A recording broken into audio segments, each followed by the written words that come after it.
পাঁচতলা বিল্ডিং এবং তার মধ্যেই রয়েছে প্রায় 10টি হোটেল এবং ইতিমধ্যে মির্জা গালি স্ট্রিট অর্থাৎ খোদ শহর কলকাতার বুকে ভয়াবহ অগ্নিকাণ্ডের ঘটনা, যেখানে ইতিমধ্যেই 9 জনের মৃত্যু হয়েছে। তবে যে বিল্ডিং, সেই বিল্ডিংয়ের ছবিটা বলবো আমার চিত্র সাংবাদিককে দেখানোর জন্য। একেবারে 5তলা একটি বিল্ডিং, আর সেই বিল্ডিংয়ের মধ্যেই 10টি হোটেল, অর্থাৎ প্রত্যেকটি ফ্লোরে কিন্তু একটি করে হোটেল রয়েছে, এমনটাই কিন্তু তথ্য ইতিমধ্যেই পাওয়া যাচ্ছে। শুধুমাত্র তথ্য না, হোটেলের বাইরে যে ছবিগুলি একেবারে একের পর এক হোটেলের নাম দেওয়া রয়েছে, তার পাশে আবার রয়েছে একটি রেস্তোরাঁও। একেবারে এই 5তলা বিল্ডিং, তার মধ্যেই কার্যত ব্যাঙের ছাতার মতো গজিয়ে উঠেছে একাধিক হোটেল। নেই কোনো নজরদারি, পাশেই পুরসভার অফিস রয়েছে, অর্থাৎ কলকাতা পুরসভার অফিস।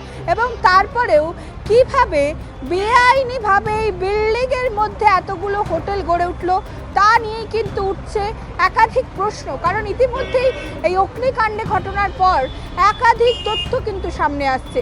হোটেলগুলোর মধ্যে কোনো রকম অগ্নি নির্বাপন ব্যবস্থা ছিল না, কারণ যখন অগ্নিকাণ্ডের ঘটনা ঘটলো কোনো রকম ফায়ার অ্যালার্ম কিন্তু সেখানে বাজেনি এবং তার পাশাপাশি ফায়ার এক্সিট ছিল না, অর্থাৎ যারা ভেতরে ছিলেন তারা কিভাবে বেরিয়ে আসবেন সেই সম্বন্ধে তারা কোনো রকম অবগত ছিল না। এবং যে জায়গায় আগুন লাগলো, অর্থাৎ যে হোটেলে আগুন লাগলো, সেখানে সেই সময় কোনো কর্মচারীও উপস্থিত ছিল না। একই বিল্ডিং, 3 तला बिल्डिंग, 10 होटल चल रहे हैं, छोटा छोटा रूम्स, 10 रूम, ये तो नहीं चल सकता है। ऑलरेडी आपको मालूम है कि 27 बिल्डिंग जो बन रहा था इलीगल, उसको हम लोग स्टॉप कर दिए। उस दिन भी हम लोग प्रेस कॉन्फ्रेंस करके पब्लिक के सामने लाए थे।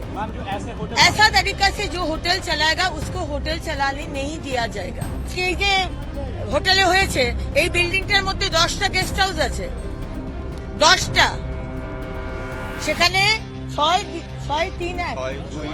6 জন মেল, 2 জন ফিমেল আর একটা বাচ্চা। আপাতত বডি যেটা পাওয়া গেছে, কি করে পারমিশন দেওয়া হয়েছিল?